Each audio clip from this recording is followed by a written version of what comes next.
네, 안녕하세요. 전쌤입니다. 자, 오늘은 비타민 D에 대해서 같이 공부해 보도록 하겠습니다. 자, 비타민 D는 얘는 지용성 비타민이죠. 그래서 비타민 D는요, 체내에서 콜레스테롤로부터 만들어집니다. 그래서 콜레스테롤이 부족해도 비타민 D가 부족해질 확률이 높겠죠. 자, 이 비타민 D는요, 무색이에요. 색깔이 없고요. 그리고 열과 빛과 산소에 굉장히 안정적이래요. 대신 얘는 산과 알칼리, 특히 이제 알칼리에서 불안정해서 알칼리에서는 빨리 분해가 된다고 합니다. 자, 비타민 D는요, 우리가 학교 다닐 때 공부를 할 때 햇볕을 많이 보면 합성이 된다 이렇게 얘기를 했죠. 그래서 비타민 D가 많이 들어있는 음식 어떤 게 있는지 기억하시겠어요? 이거 잘 모르겠죠. 자, 비타민 D는요, 식품에 거의 들어있지 않아요. 근데 이제 굳이 먹으라고 하면 버섯류, 그죠? 버섯을 먹는다거나 아니면 뭐 어떤 걸 먹어야 될까 고민이 되잖아요. 우선 비타민 D는 크게 두 가지 종류가 있는데요. 버섯이나 효모에 의해서 합성이 되는 비타민이 있어요. 그죠? 그걸 뭐 D2라고 얘기를 하는데 굳이 이제 구분을 하자면, 근데 얘는 버섯과 효모에서 뭐에 의해서? 자외선에 의해서 형성이 됩니다.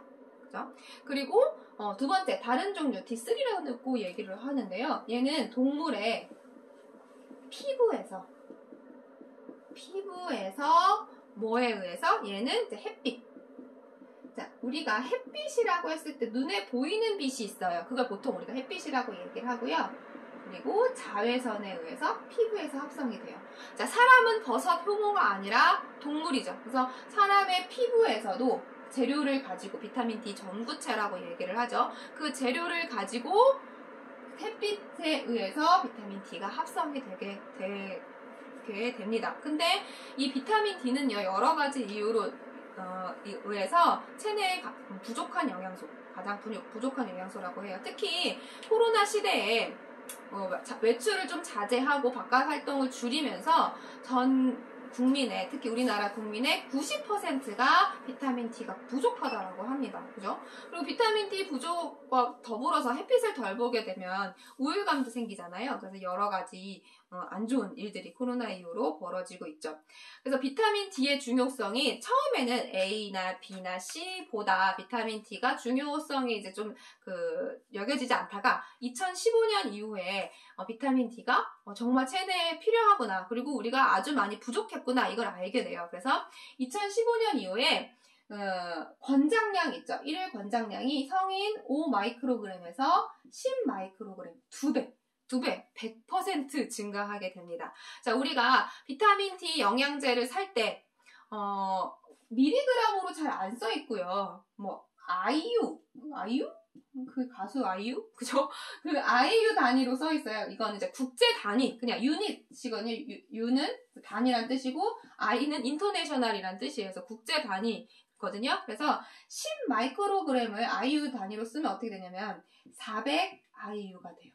그죠? 그러니까 200IU에서 400IU를 드셔주시면 됩니다. 그죠? 요렇게 써있는 거하고 요렇게 써있는 게 있으니까 우리가 어떤 영양제를 선택할 때 이제 보실 수 있겠죠. 그죠? 근데 이제 이 비타민 D는요, 주로 하는 일이 칼슘하고 관련된 일들을 많이 해요. 그래서 성인의 권장량과 청소년의 권장량이 똑같이 400IU, 10마이크로그램이 됩니다. 그리고 성별에 상관없이 나이가 많아지면, 나이가 65세, 그죠? 우리 지하철 공짜로 타는 나이가 되시면 15마이크로그램. 자, 계산하실 수 있겠죠? 15마이크로그램이면 몇 IU예요? 600IU가 그 권장량이 됩니다. 근데 이제 권장량은 이 정도가 되는데, 우리가 이제 저번 첫 시간에 영양소 할 때 그런 얘기 했잖아요. 권장량과 그 다음에 유효한 섭취량은 다르다고. 그래서 얘 같은 경우에는 뭐 1000IU까지 드셔주셔도, 그러니까 원래 권장량의 5배 정도? 그죠? 2000IU겠네요. 그죠? 그러면 100마이크로그램까지 드셔도 된다고 합니다. 그러니까 우리가 아까 얘기한 것처럼 90%가 결핍이라고 얘기했잖아요. 그래서 비타민 D는 음식으로 섭취하기 어렵기 때문에, 그리고 바깥 활동을 잘 안 하고 우리는 선크림을 너무 열심히 바르잖아요. 그렇기 때문에 얘는 보조제를 꼭 드셔주시라고 의사들이 얘기를 하더라고요. 특히 장기간 입원해 있다거나 장기간 치료를 받는다거나 이런 사람들은 의사가 처방을 해주기도 해요. 그렇죠? 그래서 비타민 D 잘 챙겨 드셨으면 좋겠어요. 자, 비타민 D는 아까도 얘기한 것처럼 지용성 비타민이라고 얘기를 했잖아요. 그래서 얘는 지방의 소화와 흡수 과정을 그대로 따라갑니다. 그래서 지방이 소화될 때 담즙이 분비돼서 지방을 유화시켜주고 개가지 흡수도 도와주게 되는데요. 담즙이 부족하게 되면 비타민 D가 부족할 확률이 높대요. 그죠? 담즙이 부족하게 되면 비타민 D가 흡수가 잘 안 되기 때문이라고 합니다. 그래서 일단 흡수가 된 비타민 D는 간으로 가서 저장이 되고요. 일부가 피부나 뇌나 비장, 뼈에 소량이 저장이 된다고 합니다.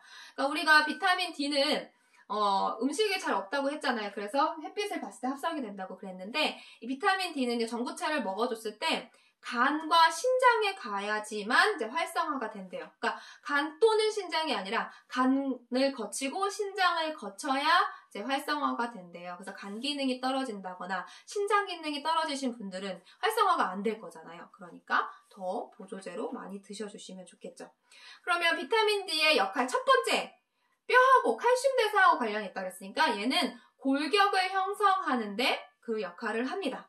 그러니까 소장에서요, 영양소 중에 칼슘이 흡수가 되잖아요. 그래서 칼슘이 흡수될 때 항상 인과 같이 흡수가 되는데 칼슘과 인의 흡수를 촉진시켜주는 역할을 비타민 D가 합니다. 그래서 칼슘이 부족했을 때 칼슘 영양제를 드시잖아요. 그러면 칼슘 영양제를 드실 때 거기에 비타민 D가 같이 들어있는 걸 드시면 그 흡수율이 높겠죠. 비타민 C 설명했을 때도 얘기를 했는데 비타민 C 설명했을 때 칼슘이 흡수가 잘 되는 형태로 유지시켜주는 게 비타민 C고요. 그때 흡수가 잘 되도록 촉진시켜주는 건 비타민 D라고 보시면 됩니다. 골고루 드시면 되겠죠. 여러 가지 비타민. 자, 그 다음에 또 신장에서요. 우리가 이제 소변을 볼 때 신장에서는 그 크기가 작은 애들을 한꺼번에 그냥 다 걸러줘요. 체라고 생각해 주시면 돼요. 근데 거기에 우리 몸에 필요한 성분들을 다시 재흡수를 하거든요. 그 중에서 칼슘과 인의 재흡수율을 높여주는 역할을 하는 것도 비타민 D예요. 그러니까 우리가 체내에 칼슘이 부족하면 비타민 D가 그 역할을 하는 거죠. 소장에서는 더 많이 흡수가 되게 해주고, 그 다음에 신장에서는 바깥으로 못 나가게 재흡수를 하게 해주는 역할을 한다고 합니다. 그래서 두 번째 비타민 D의 기능이 뭐냐면 칼슘의 항상성을 유지해준다. 자, 항상성이란 거는 항상 그만큼의 농도를 유지해준다. 그 역할을 유지해준다. 이런 느낌이라고 생각해 주시면 되는데요.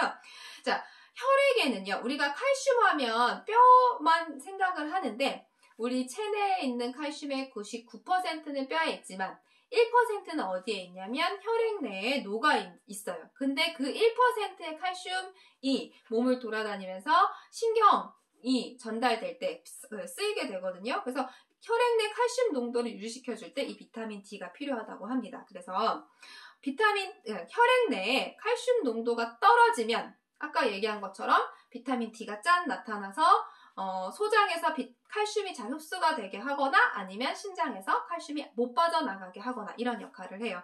그리고 그 역할을 하는 게 또 뭐가 있냐면 부갑상선 호르몬. 자, 갑상선이 여기 나비 모양으로 있잖아요. 그죠? 거기에 이제 부갑상선 붙어있는 작은 기관인데 거기에서 뭐가 나오냐면 다시 칼슘을 혈액 내로 공급해주는 그런 역할을 해요. 그러니까 어디에 있는 칼슘이겠어요? 얘는 부갑상선 호르몬이 하는 일은 뼈에 있는 칼슘을 녹여서 그죠? 파골이라고 해요. 뼈 세포를 부시는 거죠. 부셔가지고 칼슘을 혈액 내로 빼는 거죠. 그죠? 그런 역할을 하는 게 부갑상선 호르몬이고 혈액 내에 또 칼슘 농도가 너무 높으면 항상성을 유지해준다 그랬잖아요. 일정 농도가 맞춰지게 해줘야 되니까 이때는 갑상선에서 칼시토닌이라는 호르몬이 나와서 다시 그 뼈로 칼슘을 집어넣어주는 조골이라는 표현을 씁니다. 자, 칼슘을 집어넣어주는 역할을 해요. 그래서 비타민 D가 부족하면 칼슘 대사하고 영향을 받고 또 이 갑상선에 일이 생기면 암이 생긴다거나 염증이 생긴다거나 혹이 생긴다거나 그러면 칼슘 대사에 영향을 받아요. 그래서 뼈가 어떻게 돼요? 물렁물렁해지겠죠. 그죠? 그래서 비타민 D 결핍증 뭐로 초등학교 때는 안 나오나? 중학교 때 비타민 D 결핍증 뭐로 배웠어요?